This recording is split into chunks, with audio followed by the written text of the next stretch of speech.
folks are going to join.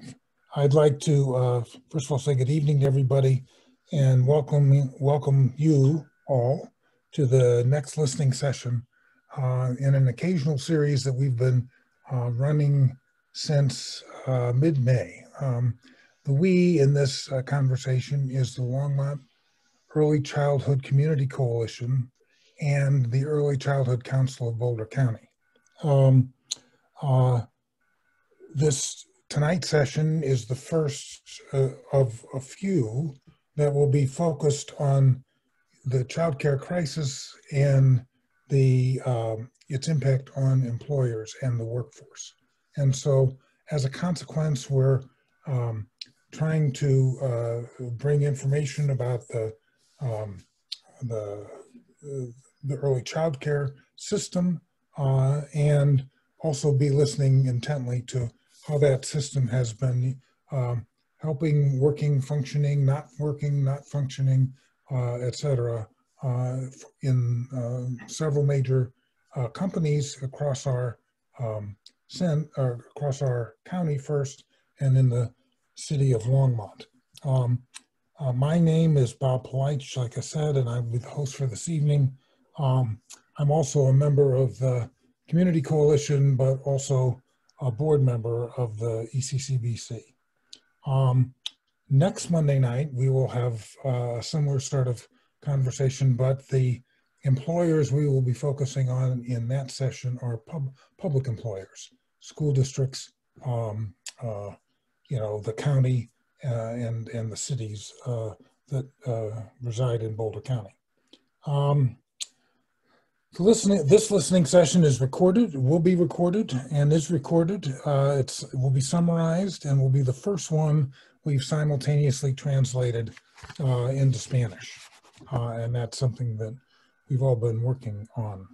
The summaries of the sessions are put together by our friends at AAUW, Kathy Hall, and they have done an outstanding job of both summarizing and Kathy is working to put up the tapes of the recorded versions of previous sessions and this session in kind of a YouTube library for us. So we want to thank Kathy and Darcy Jude, who have been working tirelessly with us on that side of the equation. We also want to thank the Wild Plum Center because they have provided us with this service, this ability to do the translation. We were stymied for a while because we knew that an enterprise version of Zoom could do this, but they were able to dig into it and find that for an additional fee, but a relatively modest fee, they were able to get this this service up and running. And Jackie Macias from the center will be providing the translation service. And I will walk you through how to access that service at the end of this introduction. We have many people to thank for pulling this session together. If Matt Eldred hadn't taken the time to listen to the session on this topic that the Early Milestones folks, the Colorado Succeeds, and EPIC pulled together for a statewide conversation, we wouldn't have known that it was available at the level of detail that it was, nor that folks were interested in sharing that with counties. And that's essentially creates the first half of our session. Jessica Erickson from LEDP and Councilman Waters have helped us both identify and link to the business community in the Longmont area, and we are forever in their grateful to them because what they have done is help us set up the responses to this session that we'll be seeing. The structure of the meeting is that the first half will be a little bit more of a sharing session than we have done in the past. I have worked closely with Meg and Nicole over the years and am big fans of theirs and know that they've got very important things both to share with you from the statewide perspective, but also from the Boulder County perspective.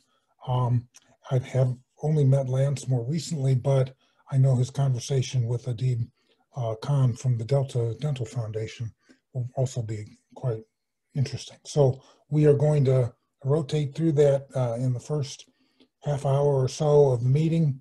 The second half of the session, we have a diverse group of private employers, and I will be asking them to do a little bit better job of introducing themselves than I will, that both they and their company, but also get them to ask questions of the presenters to start with, and then share with us their some of the issues that they've been wrestling with in terms of the workforce and childcare related issues.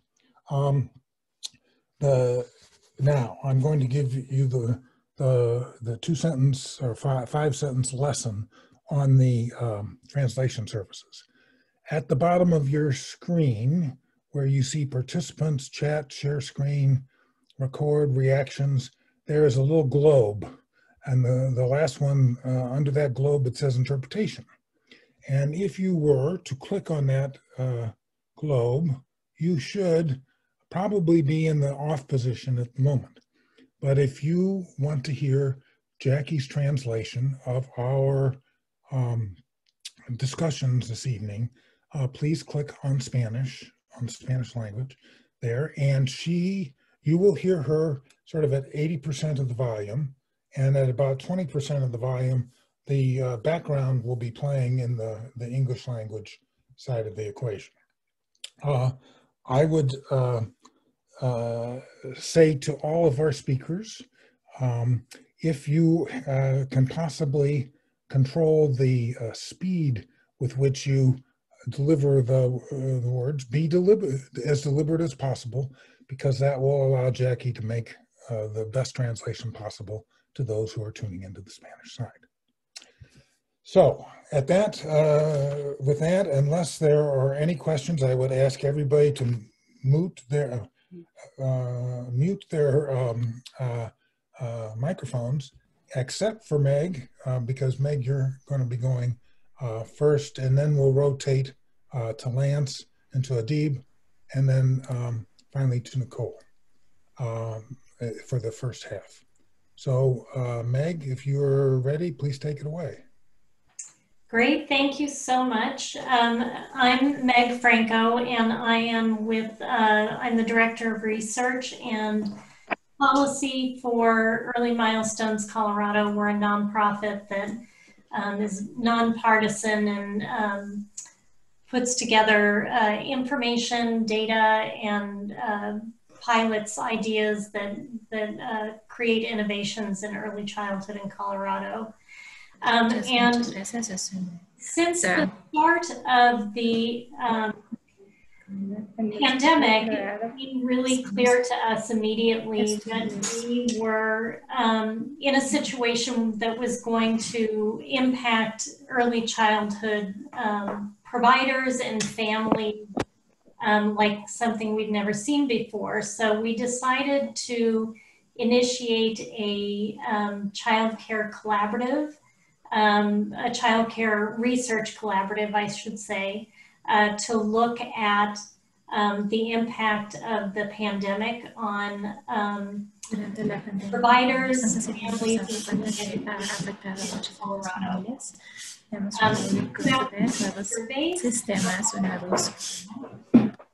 and those showing for you right now. Eso es lo que les estamos mostrando ahora. Got for each of those surveys. Hemos recibido información pretty strong response diferentes. across all those. Basados en las respuestas de las diferentes personas. I'm going to start by talking about the results we got for. Va a empezar a platicar sobre los resultados que han tenido. Through all this data. There's a lot to absorb. Esta es la información que ellos han podido recuperar después de toda la información que les han dado. So at a high level, what we found Colorado is that nearly 10% of providers Porque se han visto que un 10% or closed at least during Colorado some of them tuvieron que cerrar sus servicios many are not una or are vez not. dado a la pandemia. Our enrollment has dropped for both children under 5 and for children. Las inscripciones, los números de niños que se están inscribiendo a los servicios han bajado a 29%. Providers who receive some form of public funding, like Head Start or Denver Preschool Program or Los Colorado, proveedores que reciben ayuda were more protected closures than others. The changes that providers are having to make are feeling threatening to their business viability. So what I'm showing you here is a look at closure rates in Boulder County in particular. So in Boulder, you can see the right that 22% of our respondents from Boulder County say that they closed because of the pandemic. So as a reminder,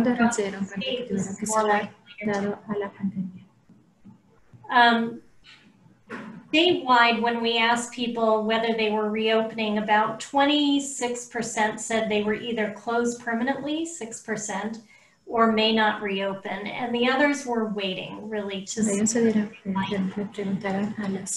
A las personas se dieron cuenta que muchos de los proveedores dijeron que tuvieron que cerrar o tuvieron que mantenerse cerrados por los números en la pandemia. And we will be doing a second wave of surveys later this fall so that people, or we can see whether things have changed and what's happened for folks. Ellos harán una segunda ronda de preguntas para las familias para ver si algo ha cambiado. About those who did not participate in some form of funding, like Colorado Preschool Program or Head Start, were about 1.6 times more likely to have closed. And that's a statewide number. Looking across the state, you can see there were regional differences, and you saw this just in the Boulder County numbers, right? They were more than twice as high as for closures as in the state as a whole.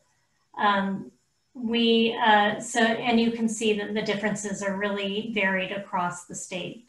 And they're varied a little bit by provider type, but not as much as by region. What we've also seen is that enrollment has dropped significantly since the start of the pandemic. So while there are a lot of providers who stayed open, for many of them, their enrollment numbers have dropped drastically. Statewide, they've dropped 37%, and in Boulder County, they've dropped 46%.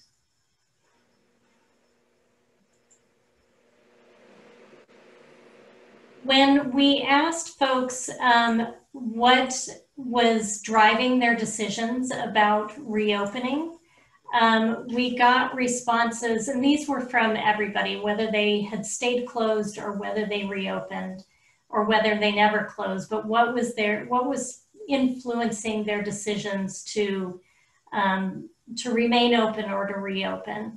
And you can see that the biggest consideration was budget and funding. And their ability to follow public health guidelines, followed by enrollment numbers, which is very closely tied to budget considerations, because when your enrollment numbers drop, so does your income. And then again, the COVID rates, and you can follow the others down in terms of what their concerns were. What folks are telling us, the providers are telling us, is that what they need is grants or forgivable loans in order to be able to remain viable. There's also a strong need continuing for access to cleaning supplies and PPE, in addition to having qualified staff and just frankly higher family enrollment. Because a lot of what we are seeing is that even though some of these providers have reopened, families are not yet ready to bring their children back. So in Boulder, we asked what the most common operational changes were that folks have made. And what we were told, and this is really similar to what we've seen in the statewide numbers as well, that the biggest changes that folks have made are in the amount of cleaning that they've done, cleaning of space and toys, hand washing, and use of PPE. One that I see here that's a little different in Boulder is the health screenings at check-in. Seems to be a little bit higher up on the list here in Boulder. And then what we also asked was what kind of supports people need in order to be able to stay open. And we see again here that emphasis on the need for cleaning supplies and personal protective equipment. Some folks would also like to see additional cleaning staff or teaching staff. And some are mentioning the need for additional space. As I mentioned, we asked for input not only from providers, but from the early educators themselves. So this was teachers and assistant teachers in particular.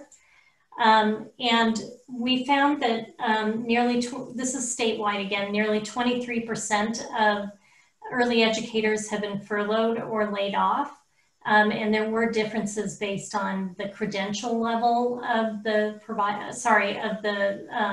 workforce. And I see a big typo here, so just ignore that. But 10% of out of work early educators don't plan to go back. And many of them, even if they weren't furloughed, have seen their hours decrease and their income decline. And there are variations on this by race and ethnicity.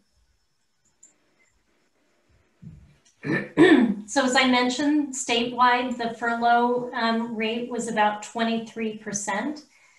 Just like the closure rate was higher in Boulder than it was statewide, we're also seeing that the furlough, the numbers that were furloughed or laid off were also higher in Boulder, in the county as a whole. And we would have loved to have broken this down just to Longmont, but the numbers were too small just for Longmont. So just as a way of explanation for the increase out to the entirety of Boulder. Again, we've seen differences in the furlough and layoff rates by region of the state. So all things are not equal in every part of the state for sure. There's a very low number there in the Northeast, and we think that that's probably because there are a lot of family childcare providers there. So those tend to be single owner businesses without employees. We asked what teachers about their credential levels and their education levels so that we could see whether layoffs and furloughs were different based on the number or based on whether folks had credentials. And what we found was that true in both the state and in Boulder, that if you had a credential, you were less likely, or at least the people who responded to our survey, those with credentials reported less layoffs and furloughs. You can see again, though, that the numbers in Boulder are higher. So, and kind of similar in Boulder, credential and not credential layoffs were similar, whether they had a credential or not. The other thing that we're seeing in Boulder is a slightly different trend in terms of layoffs by credentials. You can see at the state level, which is the gray bar, that pretty much the higher credential you had until you got to credential level 6, which is like the most training and the most professional development hours in education, that it was going down and then just peaked a little at credential 6. In Boulder, we saw the highest layoffs for those with only a level 1 credential. And it was lower, but not as a little bit of a different pattern for 2, 3, 4, and 5, and then a big jump again for level 6 credentials. Statewide, we're seeing that about 10% of folks that were laid off are not planning to return to work. And they're telling us, or to work in the early childhood field, I should say.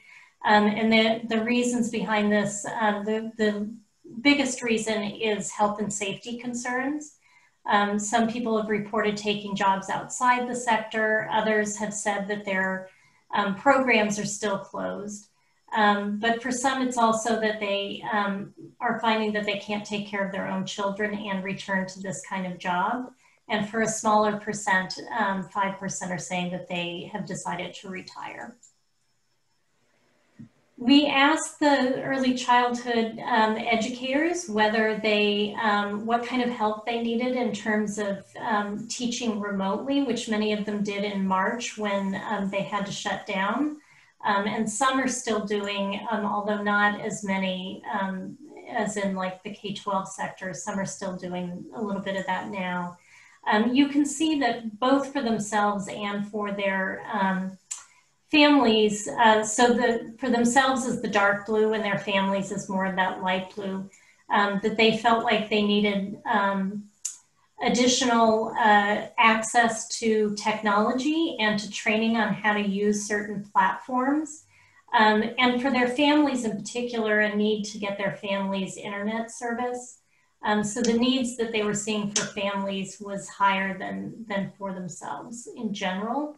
But there were a couple places where they were needing it for both themselves and their families. So I'm going to dig in quickly to the family data.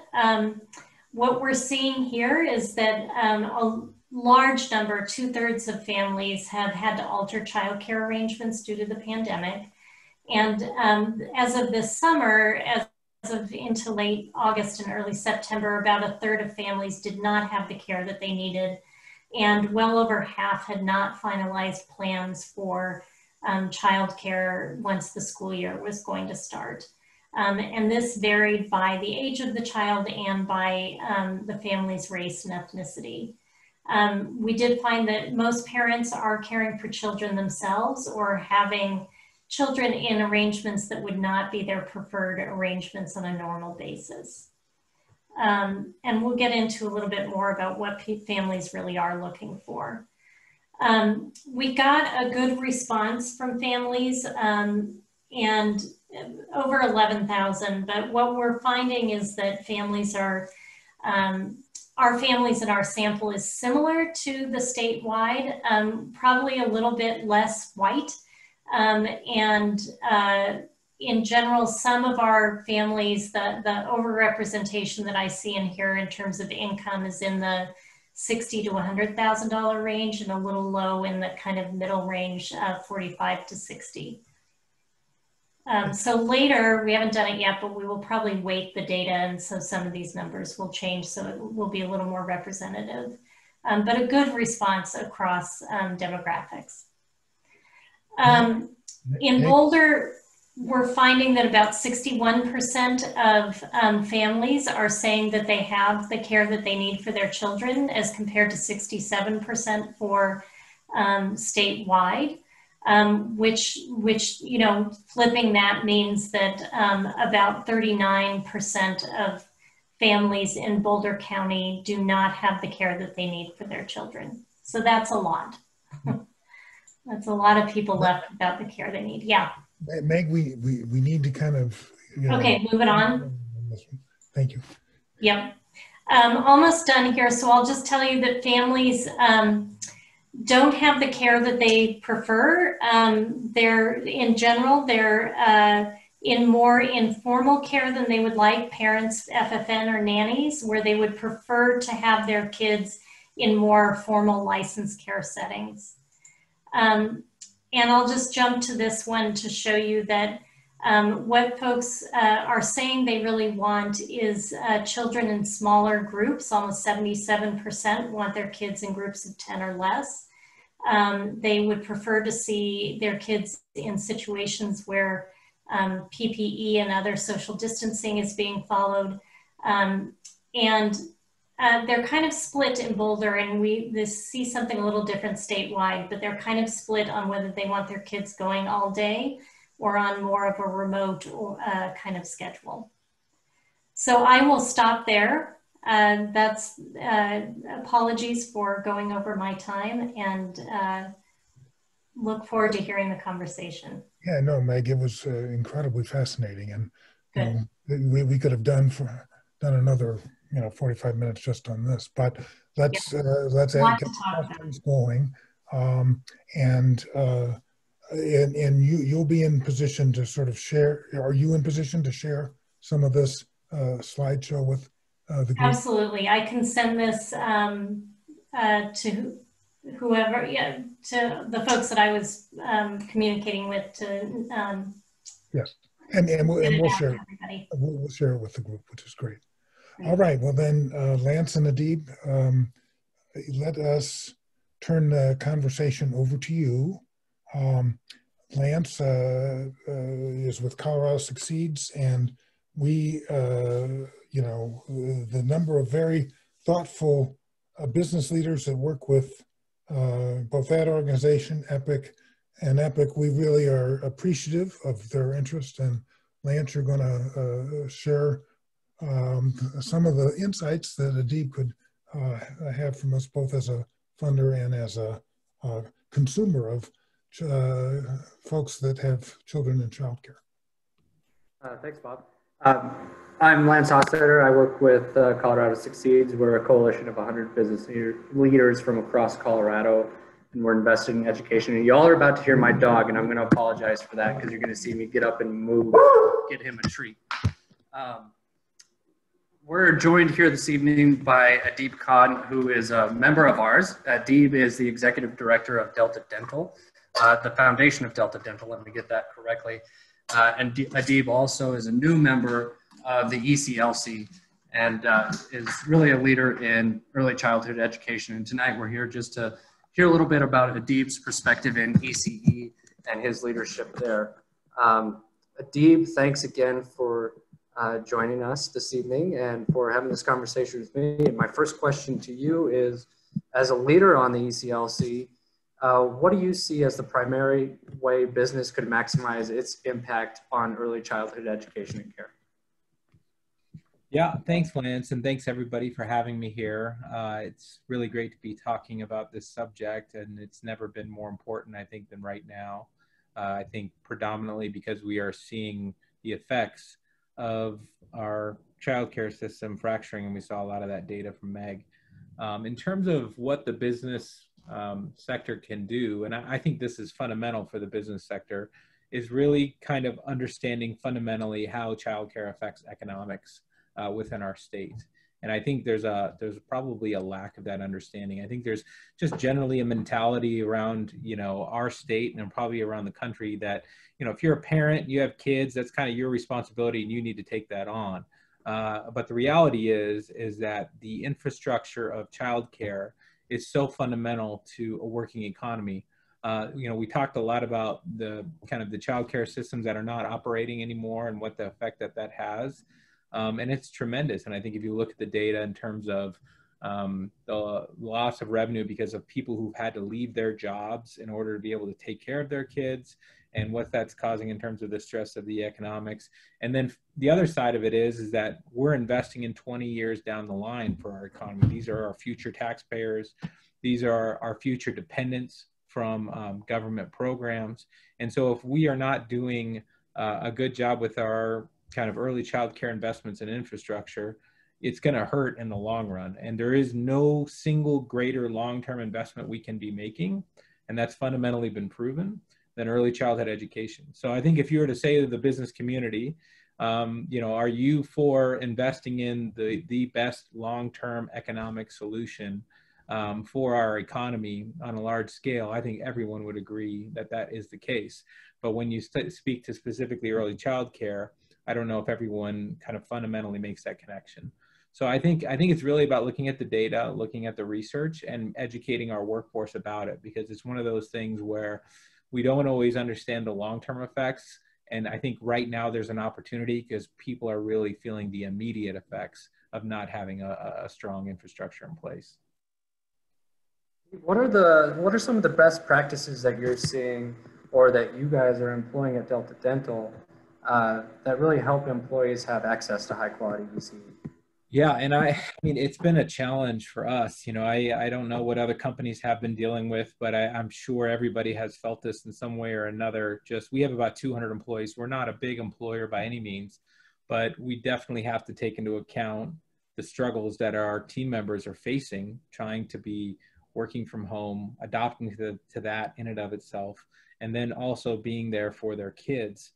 To be able to take care of them just from a childcare perspective, and now dealing with remote learning and trying to keep up with the schools. It's difficult. I mean, and you're going to get a loss of productivity with your team members as a result. So what can we do? One of the first things we did at Delta Dental was we expanded our team member emergency assistance fund. So there was a fund that had existed. It really hadn't been utilized. And when COVID hit is when we saw the most utilization. So we put more resources into it. Essentially, it's up to $1,000 of just cash based on your kind of emergency situation. So not having childcare anymore, you know, those dollars are helpful to some folks, but for a lot of folks, you couldn't even access childcare. There's also been a lot of companies I've seen that have done essentially, you know, 2 weeks of subsidized childcare as a bonus on top of kind of what they would normally earn, so that you would have an additional dollars for those who are working families to take care of childcare. I've also seen a lot of companies, and we've all had to do this fundamentally with COVID, but just really creating different start times and being flexible with the schedules. For some jobs that is doable, for other jobs it's not. But you know, there are some companies I know, like Amazon Warehouses now has established 10 different starting times for parents, just so that they can provide more options for folks to be able to be flexible with it.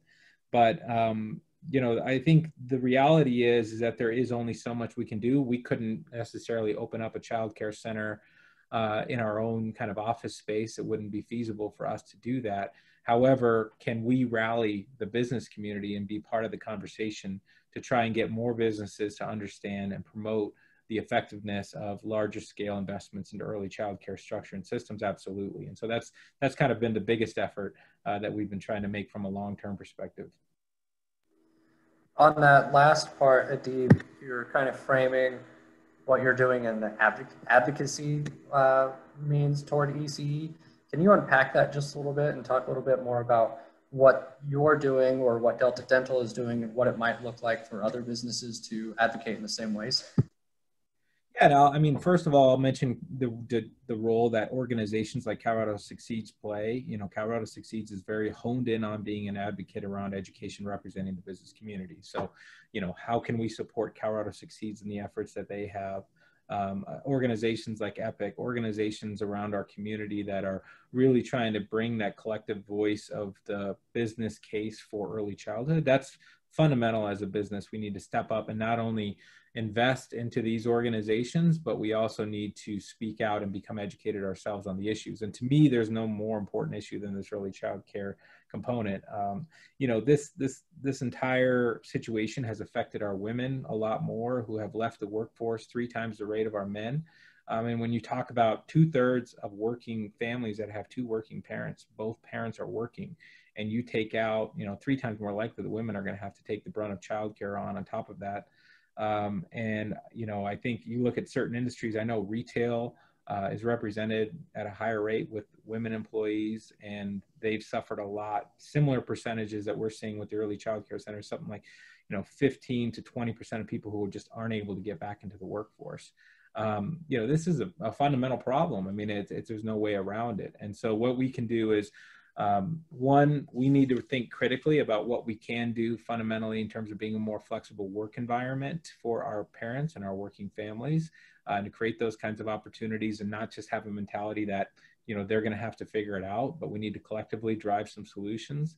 And then we need to promote investments in education. And we have one on the ballot this year with Proposition EE, which is looking at doing a vaping tax, a tax on vaping and tobacco products, to raise money. And then after 2 years where the funding will go towards budget shortfalls in our K-12 education system, the plan is to fund universal preschool across the state of Colorado. I think if, you know, the people who were advocating for public education and really championing it early on, promoting things like public access to high school, I think if they knew the data that we have today, they would have said, we shouldn't be starting at 5, we should be starting at 3 years old. And I think that's the mentality that we all need to adopt, is that it is more critical to get that really quality experience for our kids who are ages 3, 4, and 5. And we really don't have a lot of that opportunity right now with just the current state of COVID, with childcare centers going offline and closing and perhaps never opening, with a lot of the workforce not being able to come back into it. And so what we do need ultimately is an infusion of capital. And I think advocating for not only this specific ballot measure, but also kind of future opportunities going forward is fundamental, because we can influence our employees and we can influence the communities around us. Yeah, I think that's right, Adib. And I know we're running short on time, so I just want to ask one final question, and it's kind of a softball. Is it, what else are you seeing? What else are you doing? What else would you add to the importance of ECE to business, just in any spectrum of your mind? Yeah, I mean, I think, you know, it's funny because like we saw like the airlines essentially, you know, fall apart, and we were wondering, oh man, you know, the economic impact if we don't have our airline industry is so significant. I think a lot of us can just instantly kind of make that justification in our heads. So the government needs to bail out airlines.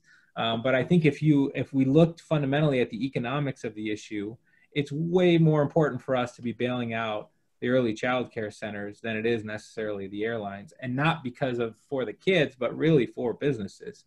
And that has to do with our working families, our working mothers, our working parents as a whole. It has to do with the long-term effects that we're talking about in terms of education. And so at the end of the day, you know, I think that we have to understand the economics. And I think the most important data that we can look at as businesses is the ROI. And, you know, I can probably sort you a dozen studies out there that show up to $8 of return on investment for every dollar we're spending in early childhood. You know, if we're going to spend money, you know, as a government, and we're going to be bailing out institutions, and we're going to be investing in resources, I just think that if we did look at some of the data and the research that's out there, it's very, very difficult for us not to be able to make a case for justifying the investment in early childhood. So it's really about ROI.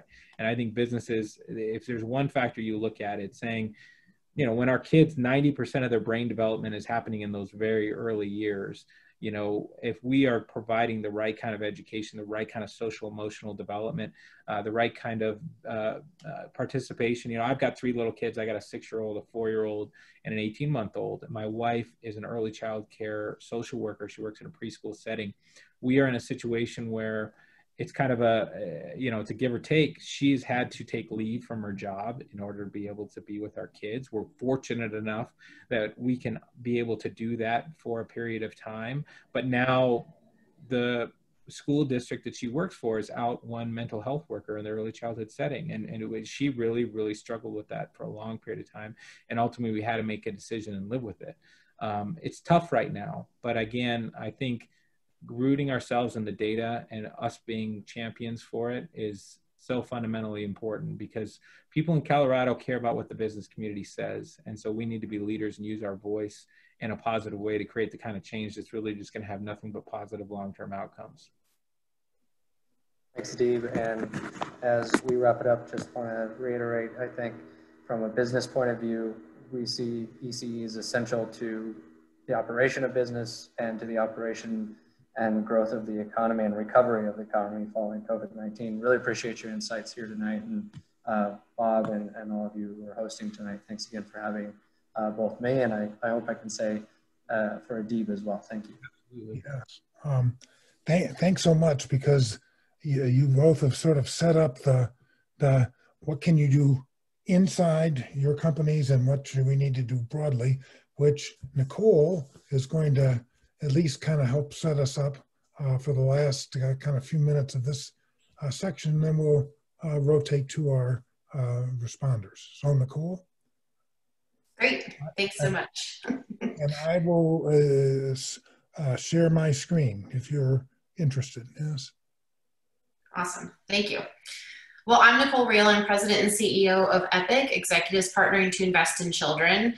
We're a 10-year-old nonprofit organization, which is a statewide business membership organization here in Colorado. And we are dedicated to serving as a nonpartisan voice for the business community in support of early childhood. You know, we really want to lead efforts to build infrastructure and advance policies that help us build the workforce of tomorrow while supporting the workforce of today. So I wanted to just point out a couple of things. You know, Meg has given us some great data, and Deeb really touched on a lot of items that I'm going to talk about as well. Bob, if you want to go to the next slide, you know, I wanted to highlight a couple of things. You know, when the COVID pandemic hit, Colorado really sprung into action and developed an emergency childcare collaborative. And in that short amount of time, you know, they really wanted to make sure that families and workers who are on the front lines, healthcare workers, critical manufacturing, critical infrastructure services, retail, those individuals who were being called to work and really needed to be there to respond to what was happening as a result of the pandemic, oftentimes needed childcare in order to do that. So I wanted to just highlight that, you know, we have about a quarter of our workers that could still be impacted by lack of childcare, but Colorado just in those first 2 months spent $10.6 million in emergency childcare for our really essential workers so that they could go to work and really perform their jobs. That was 3,614 individual workers and 1,846 employers across our state actually had employees that benefited from that program. So many, many employers, lots of employees, very, very important here. There are some national studies that have been coming out. I hope that this is not the case for Colorado, but some national studies have cited that, you know, states could be at risk of losing up to half of their childcare supply, which, you know, if you looked at that in terms of how many children needed care versus available slots, would be a pretty dire ratio for Colorado. So again, definitely a big issue that we have here. And again, as Deeb, you know, really pointed out, we have working women, especially, who are really feeling the effects of this COVID pandemic, so much so that the term she-cession has now been coined, that it's working women who are in the prime of their careers, who unfortunately are also oftentimes leaving their jobs because of this childcare issue. And we know that open childcare equals an open economy, and also that access to these quality early childhood experiences can really counteract the effects of social inequities and injustices that we have in our society, which we also know have been big conversations as of late. So employers can really focus on 3 main areas. And Bob, if you want to go to this next slide. Again, what we've already talked about and touched on a little bit, the first one would be really think about how you as an employer can accommodate the needs of your employees. We talked about things like schedule flexibility and remote work arrangements. Even more important that is really making sure that you have a really open and supportive culture that's been developed and promoted within your organization so that employees truly know what the expectations are and feel like they can have open and honest conversations with managers and supervisors if they do have challenges with childcare. The last thing that we want is a child being left in an unsafe situation because an employee feels like they can't have that honest conversation. And so it's really important to make sure that that is a culture that's really modeled from, you know, the leadership within organizations and is very consistently communicated. Offering employees advance notice and really, again, being very thorough with communication so that if they are expected to show up to an in-person event or a meeting where they're going to need to find childcare coverage or really have to be focused, that they have lots of advance notice for that. And also, if you're able to consider it, or if that's even an option, paid leave for caregiving duties. This is not an exhaustive list or list that we're asking, you know, all employers to commit to, but these are certainly ideas and places where people can start. The third area is really to invest in solutions here. So again, if it's an option for you, thinking about solutions or services that help your employees find childcare or provide backup care solutions, dependent care savings accounts, or even straight stipends to assist employees with childcare costs. Some companies have actually gone to offering stipends during COVID to just help with those additional costs they know some of their employees are shouldering. And for companies that maybe are smaller, where you know, a full childcare center is not really going to be a feasible solution for them. I know that there are companies currently pursuing things like co-op models, where they would join together with other companies to actually offer childcare either near their work site or in convenient locations. I wanted to point out that there has been a statewide fund developed that we've been a part of really helping to set up and getting the word out on. It's called Keep the Lights On. Mile United Way is the fiscal administrator, but it is a statewide fund, and they are providing gap grants and funding for childcare businesses to help ensure that those that have been hit hardest during COVID can stay open. And lastly, I wanted to make sure that everyone knows that Colorado has a child care contribution tax credit here. We're one of the few states that does, and it's an excellent tax credit. So it gives you a credit of 50% of what you contribute to child care facilities up to $100,000. And there's also a federal child care tax credit available for employers that also decide to invest in this area. And lastly, we really want our employer partners to advocate on behalf of early childhood. You know, Deeb talked about the importance of really, you know, kind of bailing out the early childhood industry and supporting this industry through federal funding. There's been one stimulus package that's been approved and passed. It contained $3 billion for the entire child care industry nationally. But to give you a sense of where that lies in comparison, the Delta Airlines, which is one airline, actually received $3 billion for their company alone. So when you think about it in terms of that, it's actually not that much. And when it comes to how much this industry needs, whoa. Whoa. We also want to really make sure that our business leaders can lift their voice up and really help make sure that early childhood education and childcare is a priority for our state. And that when you are working within your business associations and organizations like chambers of commerce and those types of entities, that this is a conversation that you are actively engaging in. And as Deeb also mentioned, we do have Proposition EE here in Colorado, which EPIC has been actively involved in and is actively supporting as well. So, you know, I think it's important to us as the business community to make sure that this is a critical area of infrastructure and a service that our working families have access to. And Proposition EE will certainly help us achieve that goal long term. So, and lastly, just, you know, we encourage you to engage with organizations like EPIC, like Colorado Succeeds, to really get involved and, you know, lend your business industry voices and expertise to this topic. Well, Nicole, thank you so much, and I apologize for that little. I put my finger on the wheel of my cursor as opposed to the incremental one at a time. No problem. So, and I apologize for the fast talking, but I know we only have 10 minutes left, so. Well, yes, I am going to let everybody know we as a group can run until 8:15, and I'm going to go right into our responders and start with Lonnie Kramer. Lonnie is the president of Long Peak Hospital in Broomfield and the Broomfield Hospital, but they're also affiliated with UC Health. And Lonnie, if you would say anything else you'd want to about both yourself and your organization, but then if you had any questions for our presenters, that would be terrific.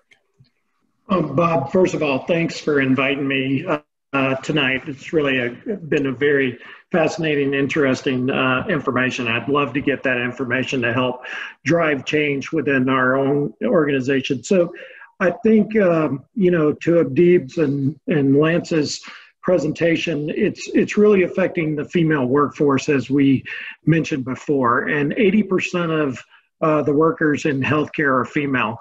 So, you know, when you compound your workforce as being female-based and then you compound the issues, obviously it's affecting healthcare, and it's definitely affecting the economy, and not just reliable healthcare, because many of our workers can, you know, find means to support the healthcare or find healthcare solutions.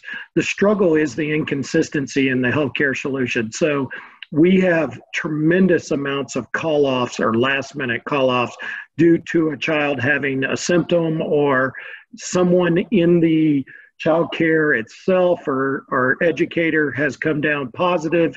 Therefore, the industry is shut down immediately and leaving our workers with no resolution other than to call off work and to go home and be a parent, which we would expect them all to do. But that is becoming a greater and greater issue, not to mention that healthcare is a high-stressed industry, especially with being on the front line and treating these patients and you know, protecting yourself in this pandemic has been a major concern in support of our staff. And we compound that issue with the childcare issue on top of that. And we're finding that the stress level of healthcare workers is through the roof. Not necessarily just because of the pandemic, but the stress of trying to do homework at night or trying to help their kids. And believe it or not, the social economics that we're facing from children not having that interaction or being in school all day has caused additional behavioral issues and stress at home that compounds this. So, you know, I certainly don't have an answer to the solution. We have a foundation. We provided a tremendous amount of associate assistance in trying to help these our associates with some funding and so forth. The problem is money's not solving this. We don't have enough of educators and providers, regardless of how much money the individual associate has. I mean, we have physicians that have plenty of resources financially. They just can't find the people to care for their children or educate their children, regardless of their resources. So it's being compounded on all ends of the equation, I think. So this was very fascinating. I just don't know how to have a parachute for the staff, because we are finding more and more staff just either retiring, going into early retirement, or just saying it's time. I've had a great career in healthcare and I'm just going to go home and be a parent or, you know, retire. Because when you look at the 61,000 licensed nurses in the state of Colorado, 1/3 of them are above the age of 55. So that's, you take 1/3 of the healthcare workers that are at a point in their career that could say, I'm done. And then you compound the female aspect. I don't see this getting any better anytime soon, I guess is the point.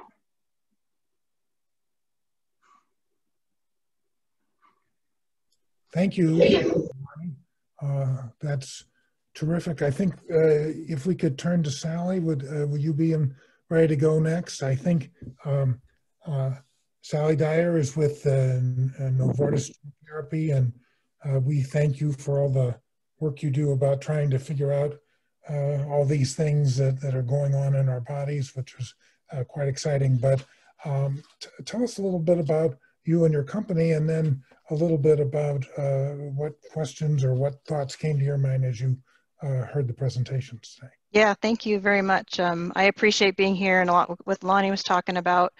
This is a very critical issue. Novartis Gene Therapies, formerly known as Avexis, so we're on the corner of Airport and Nelson and Longmont, and we are a critical business, so we've been maintaining operations we're manufacturing therapeutics, and so we've been maintaining operations throughout the pandemic, and thankfully been first and foremost focused on the staff to keep them healthy and safe, not only so they can come to work, but so that they can also do the critical work of taking care of their families. I will tell you the thing that I still carry 6 months through this process is the concern I have for my working parents, that both men and women who are really having to balance the totality of their lives and maintain, you know, ability to get any sleep at all. I don't know. I don't think anyone's had any sleep in 6 months. And the mental health side of this, just trying to make sure you can be the best that you can be in both aspects or in all aspects of your life. I think, we touched on a lot of things. Flexibility, that's probably the number one thing we have the good fortune to offer most of our employees. The ones that don't have to come to the site to do their jobs, and even those that do, we've been able to be creative with how that balance is and finding new ways. Novartis, we talk about reimagining medicine. COVID has tasked us with reimagining every aspect of our lives and what we do. And that includes things that we didn't think were possible before.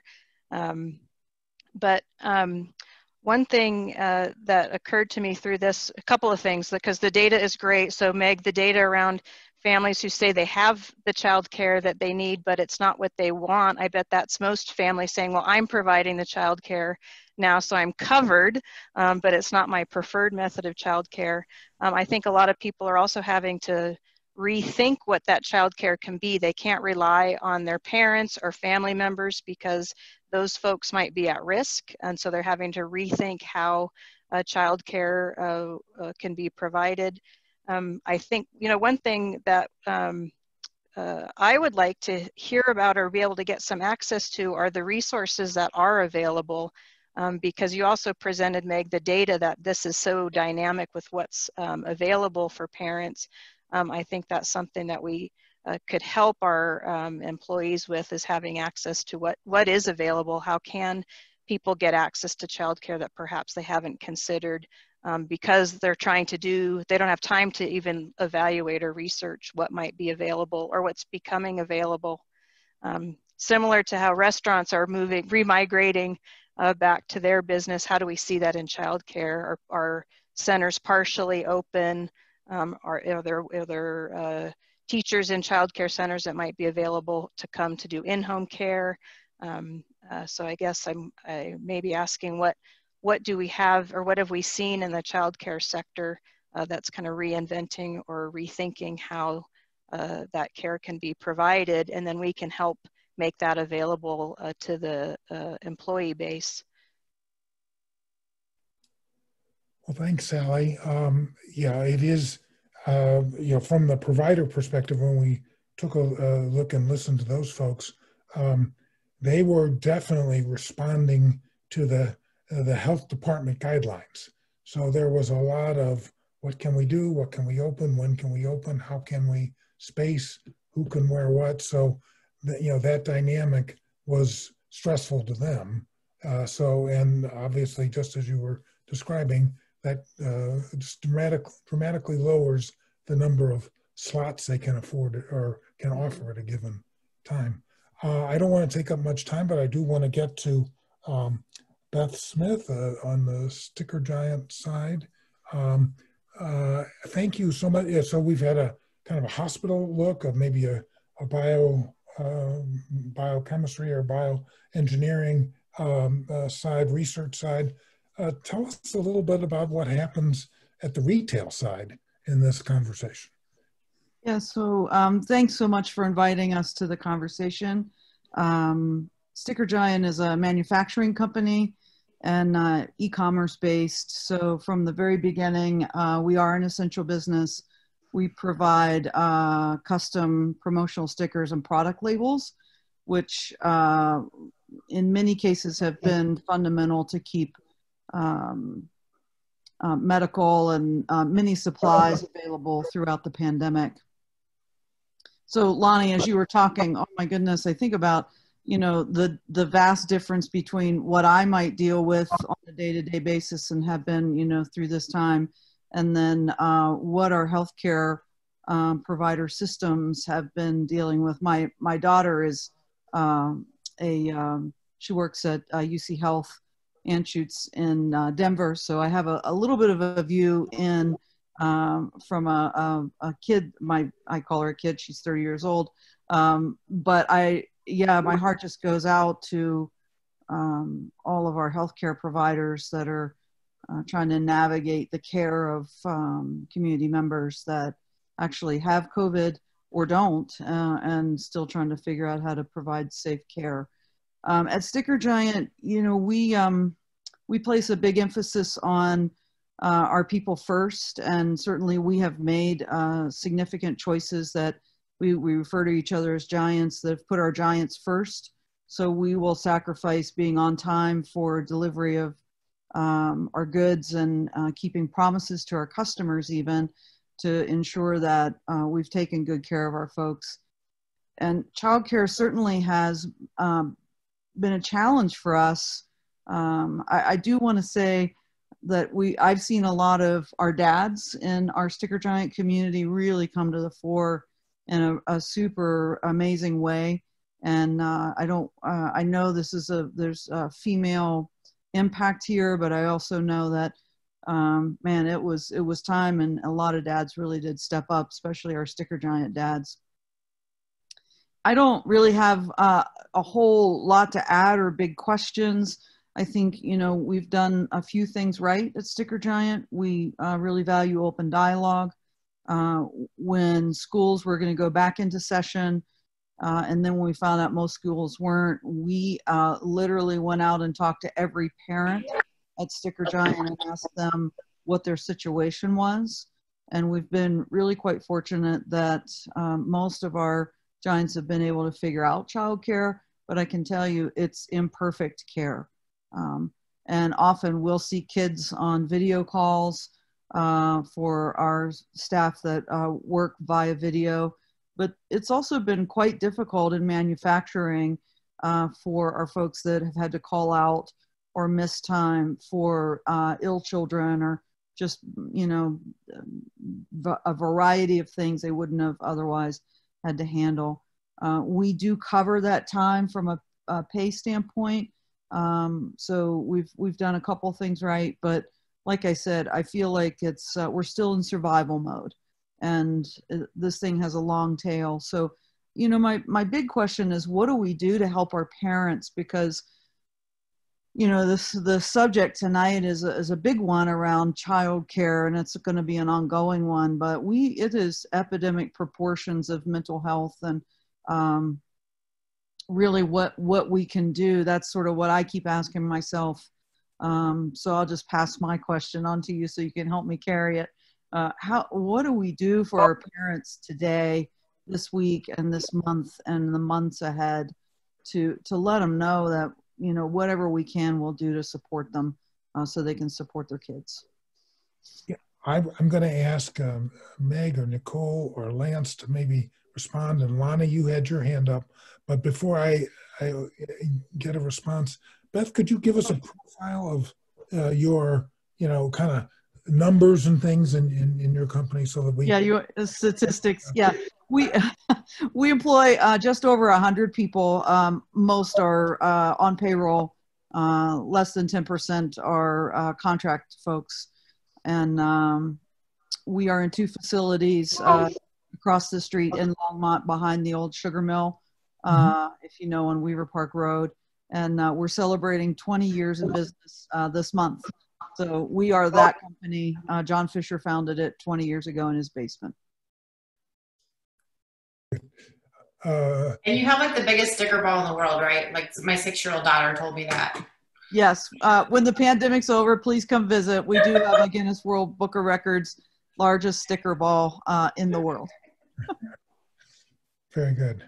Anybody want to respond to Beth's question or comment on it, Lonnie? You had your hand up for a minute. Well, no, I think Beth's point, we have staff that just break down from the stress, not just a lot of it is home stress, back to your point, Beth. So, I just dealt with this with an associate the other day that, even though she has a nanny or has support through childcare, when she gets off of work after working a 12-hour shift, she's forced to do the online education with her 3 children, and it's just become too much. I mean, so therefore, we're having to deal with more mental health and behavioral health issues.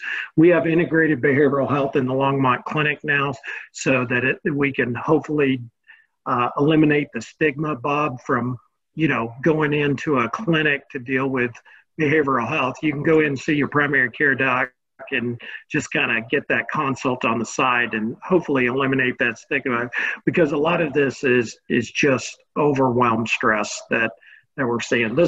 This individual provider has 3 kids under the age of 12, and she's a single parent, and she was done the other day. I mean, it's literally a young nurse that was done. She didn't think she could continue her career in healthcare. So getting her that behavioral health support and getting that stress, how to deal with stress in the workforce was key. And once again, we're now out a worker, which she's getting the help she needs, but it's real. It's overwhelming. So thank you. Yeah, and it's cumulative, which is the other side of the business. Meg, you looked like you wanted to jump in. Well, and this comes from an article, frankly, that I read recently just in the New York Times. I think it was just the other day, but some of the things that some of the larger companies are doing some of them are what Lonnie mentioned, right? Just those, and Nicole as well, doing the things to reduce out, help an employee reduce hours if need be, or be flexible in terms of hours. Others are doing adding paid leave. So whereas you might only normally get 2 weeks a year, some are adding, 10 to 14. Not all businesses can afford to do that, but if you can, it can be supportive. Some are offering discounts for tutoring or subsidies for backup childcare, or even for regular reimbursement for regular childcare, just to try to relieve some of that burden that's on these young moms and dads who are trying to juggle way too much. Thanks, Meg. Sally, did you want to say anything about this? We're coming up on about 8:10, and then I'll give Nicole and Lance maybe the final word after you have an opportunity. Sally, sorry. No, I didn't have anything to add. I think, again, it's an important conversation that we have to keep talking about, because, again, I think that we still have many more months of this ahead of us. Beth, do you have anything? There you go.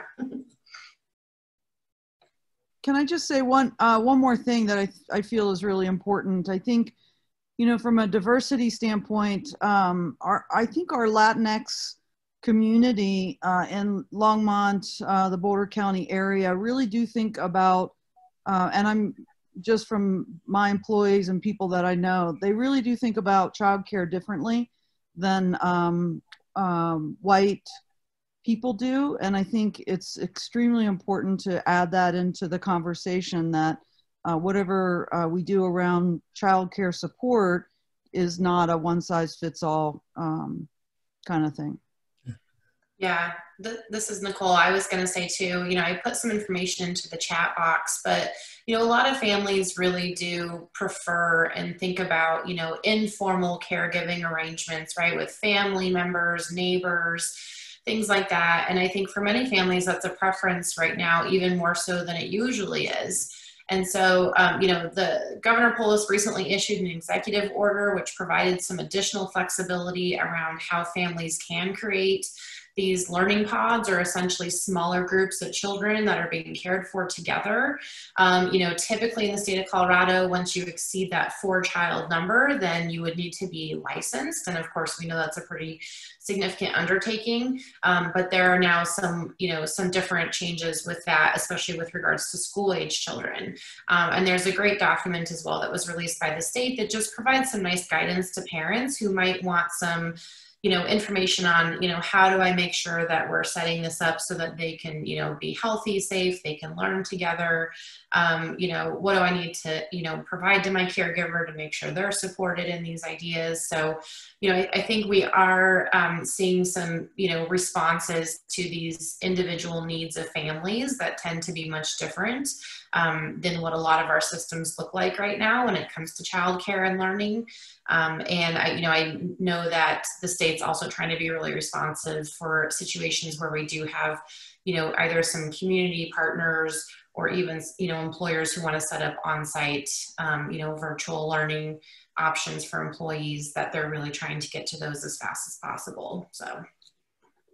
Great, Lance. Thanks, Nicole.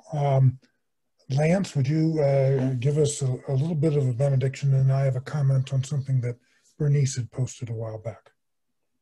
Sure. I'll just say in closing, for us at Colorado Succeeds, we believe that, you know, business does have a role to play in the ECE space for a couple of reasons. One, because we do believe in a strong early start for all students. We believe that learning happens in that age 8 range, and we believe that that's important for students to succeed throughout their educational careers. And then number 2, we believe that you know, for a strong economy and for strong business to take place, we believe that it's dependent on a strong ECE workforce and support from ECE providers. So we're in that space, we're in the ECE space for those 2 reasons. We believe that business can really feed and innovate in this space with you all. Yeah, and I would just like to build on a combination of what both Beth and Nicole had said about, you know, there is a lot of kind of unlicensed care structure that would be nice to invest in. And the issue often is that money coming into the state flows through the Office of Childcare and goes to the licensed folks. And by the time everybody has divided up the money, it does not get to the unlicensed care folks, which are these organizations or people who are interested in smaller groups. So they're how to work on that. And then, you know, one of our leaders, Bob Norris, has been working very closely with the you know, Colorado Statewide Parent Coalition to think about how can we open the door for some of our kind of Latinx, you know, community members who would like to open childcare and like to get into the license realm, but can't due to some aspects of documentation or others, and that really have very little to do with anything other than just trying to keep people out. So trying to figure out how to make all this work is something that this group is very interested in. And so on that note, it's 8:13, and I will want to thank our presenters. I want to thank our respondents. Lonnie, you had a final benediction? No, I just want to say wave goodbye. That's good. Thanks to Meg, Nicole, Lance, and Adib. I thought all that help was very helpful. Our responders, thank you so much for being with us and raising the issues that, you know, as they affect you and your business world. And our job, both the ECCBC, Jessica had sort of shared a little a description of you know, what ECCBC does, and the Longmont Early Childhood Community Coalition is working on several of these issues as well. So we're going to keep at it, and we invite everybody to stay with us in this effort. And next week, we will hear from the government-based employers. So thank you all, and good night, and good luck. Who was that famous guy who said good night and good luck? Anyway, that's Thank cool. you. Thank you. Bye-bye.